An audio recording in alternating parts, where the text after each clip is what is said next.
It was October 2006, a month I'll never forget. I worked for the National Railroad Equipment Agency as a backup janitor, called in when the usual cleaner wasn't available. Over the years, I'd seen all kinds of oddities in the places I cleaned: discarded needles, beer cans, and the occasional grim remnant of a stranger's night. But nothing could have prepared me for what I would encounter in that train yard. I was tasked with cleaning out some disused locomotives, destined for the scrap heap. These hulking machines had been abandoned since the mid-80s. I'd been warned that homeless people might be squatting inside one of them, but I shrugged it off. After all, I'd seen my fair share of squatters. They usually ran off as soon as they saw me. But this time would be different. As the janitor's truck came to a halt on the uneven gravel, the old locomotive loomed ahead, shrouded in oppressive silence. Its massive frame, rusted and scarred, sat like a forgotten sentinel in the overgrown corner of the train yard.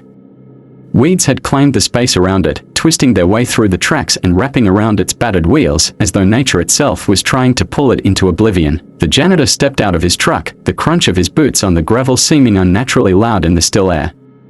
For a moment, he stood there, staring at the locomotive. It was just another relic to clean, or so he told himself. Yet something about it felt different. There was a weight to the air, a sensation that made the hair on the back of his neck stand on end. He dismissed the feeling as fatigue, another long shift, another neglected corner of the rail yard. As he approached the locomotive, the scale of its decay became clear. The once proud machine was a shell of its former self, its steel body pocked with holes and streaked with years of grime and rust. The windows were shattered, leaving jagged edges that seemed to leer at him. The janitor ran his hand along the railing, the cold metal rough and flaking under his touch. Climbing the side of the locomotive, he glanced at the door. It hung loosely on its hinges, the latch rusted away long ago. A faint breeze made it sway slightly, creaking like a tired sigh. He hesitated for a moment, his fingers brushing against the handle. Was it the wind or something else that made him feel watched? Shaking his head, he pushed the thought aside and kicked the door open. The interior greeted him with a stark, almost surreal contrast. Unlike the exterior, the cab was pristine, untouched by time. The seats were intact, their vinyl surfaces smooth and uncracked. The dashboard gleamed faintly, its instruments clean and dust-free. The air felt different inside, heavier, almost stifling. For a moment, the janitor stood in the doorway, his eyes adjusting to the dim light filtering through the fractured windows. Then he saw it. In the corner of the cab, slumped against the wall, was a figure, a human form reduced to bones.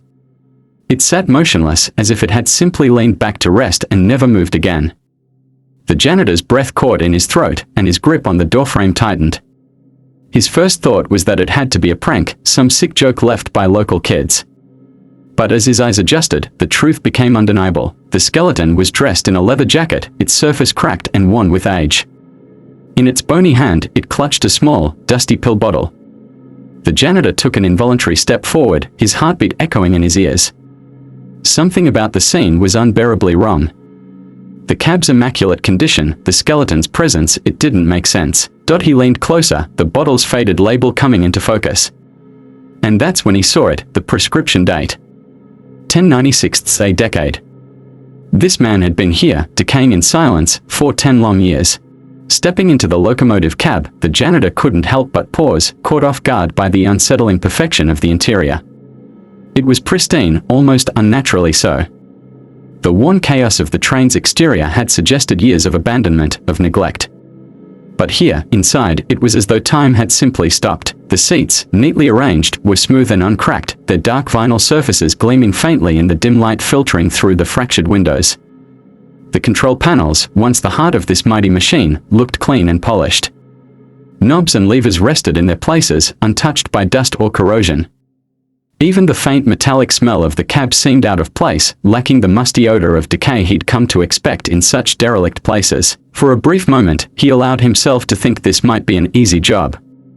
Maybe some enthusiast or rail worker had taken the time to maintain it before it was abandoned. Maybe he could finish here quickly, mark it as clean, and be on his way. But the thought dissolved the moment his eyes drifted to the far corner of the cab. There it was. At first glance, it looked like a mannequin, a Halloween decoration propped up in an awkward pose. Slumped against the metal wall was a figure, its skeletal frame dressed in what had once been a leather jacket. The jacket was cracked and weathered, its black surface dulled by time. Beneath it, the bones were yellowed and brittle, the skull tilted slightly forward, giving the eerie impression that it was watching him. The janitor froze, his breath caught in his throat. A chill ran through his body, but he forced himself to move closer, each step deliberate and hesitant. His eyes were fixed on the figure as though looking away might allow it to shift, to come alive. As he closed the distance, the details became more unsettling. The bony fingers of the skeleton were curled tightly around a small, dusty pill bottle. Its label was faded, the text barely legible under the thin film of grime that coated it. Squinting, the janitor could make out part of the label, a prescription date. 1096. His stomach turned. This wasn't some prank or discarded prop. This was real, a man who had died here, alone, a decade ago. He looked around the cab, the immaculate condition of everything suddenly taking on a sinister quality. How could this skeleton sit here for 10 years, undisturbed, in a space so perfectly preserved? It didn't add up. The air seemed to grow heavier, and the faint sound of his own breathing filled the cab, echoing in the oppressive silence. The janitor's hand moved almost involuntarily, reaching out toward the pill bottle. As his fingers brushed against the cold, bony hand, an icy shiver ran through him. The bottle slipped free, its weight incongruously heavy in his palm. He turned it over, staring at the label again as the realization sank in. This man had chosen this place as his final refuge. Forgotten by the world, he had sat here, hidden in plain sight, as life continued just beyond the rail yard's boundaries. The janitor swallowed hard, the taste of fear bitter in his mouth. The clean cab now felt suffocating, its pristine condition a mockery of the decay hidden within. He pressed the button on his radio, his voice shaking as he called for help, and as he waited, alone with the skeleton in the silence of the locomotive, he couldn't shake the feeling that the cab itself was watching him, holding its secrets close, even now. The janitor's hand trembled as he brought the pill bottle closer to his face, the details of its faded label slowly coming into focus. 1096. The numbers etched themselves into his mind, stark and undeniable, their significance sending a chill down his spine. A decade. This man had been here for 10 years, reduced to nothing more than bones and a crumbling leather jacket, hidden in plain sight in the forgotten cab of an abandoned locomotive. He turned his gaze back to the skeleton, and for the first time, he took in its eerie stillness. The skull was tilted slightly forward, its hollow eye sockets staring blankly into the void. The jaw hung open, as if frozen mid-sentence, the remnants of a silent plea or perhaps a sigh of resignation. The bones were yellowed and brittle, a testament to the slow, unyielding march of time. The leather jacket clinging to the figure was cracked and weathered, its seams barely holding together. The way it draped over the skeletal frame almost gave the corpse a sense of humanity, a reminder of the person it had once been. The janitor's eyes drifted to the hands, thin and skeletal, the bony fingers curled tightly around the pill bottle as though it was a lifeline even in death. The bottle itself was small and dusty, the plastic clouded with age. He turned it over carefully in his hand, noting the faint residue of pills clinging to the inside. The label, yellowed and torn, bore the man's name and the prescribed medication, though both were difficult to read.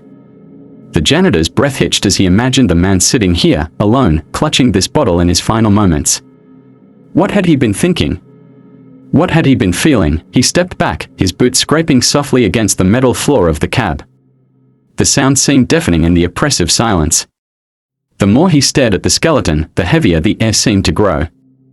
The pristine condition of the cab only made the scene more unsettling. How had no one noticed? How had time moved on so mercilessly while this man remained here, frozen in his final act? A small detail caught his eye, a faint discoloration on the wall behind the skeleton.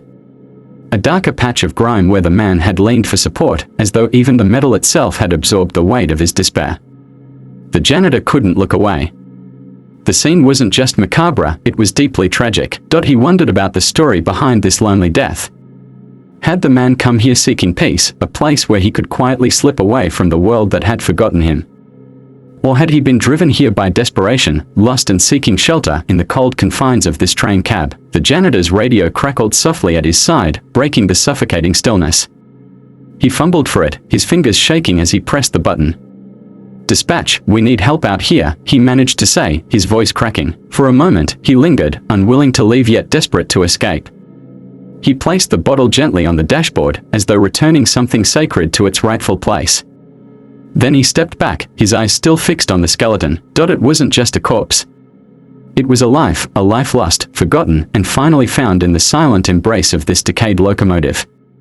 And the thought that it had remained here, untouched and unseen for a decade, would haunt him forever.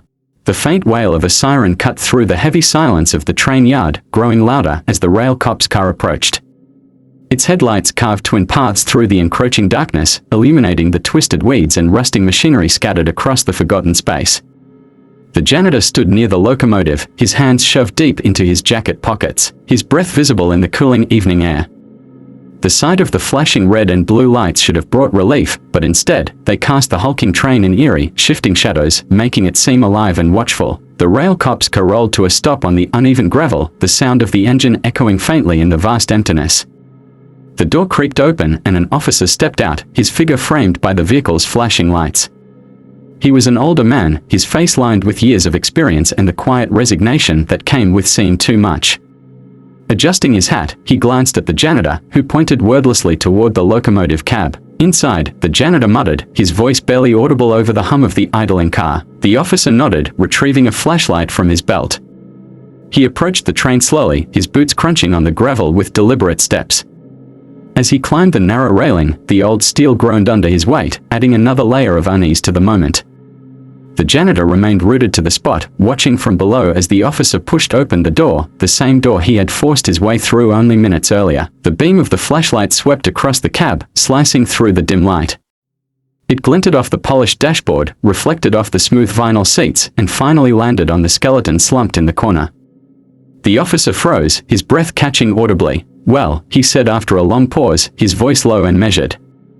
"That's something you don't see every day." He stepped inside, crouching next to the skeleton, his flashlight trained on the bony hand still clutching the dusty pill bottle.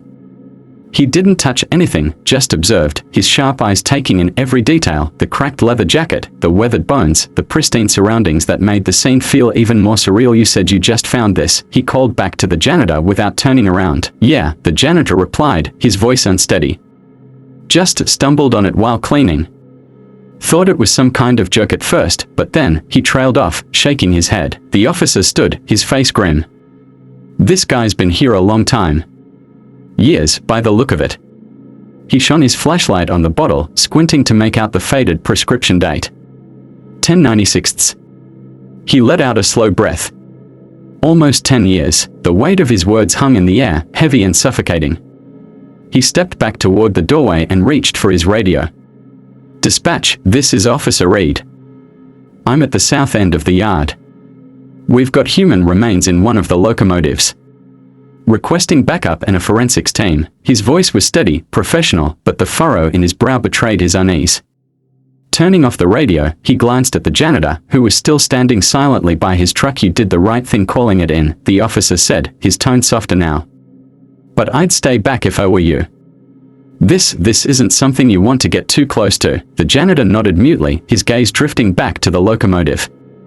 The officer stepped down from the cab, his boots landing heavily on the gravel. Together, they stood in the shadow of the train, its bulk towering over them like a silent witness to a decade of forgotten tragedy. And as the flashing lights bathed the scene in alternating hues of red and blue, the train yard seemed to grow colder, its long-forgotten secrets finally exposed.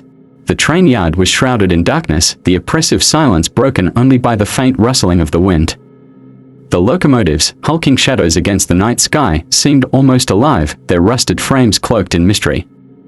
The janitor's truck rumbled down the gravel road, its taillights fading into the distance like embers flickering in the void. Above, the moon peeked through scattered clouds, casting cold, silvery light across the overgrown tracks.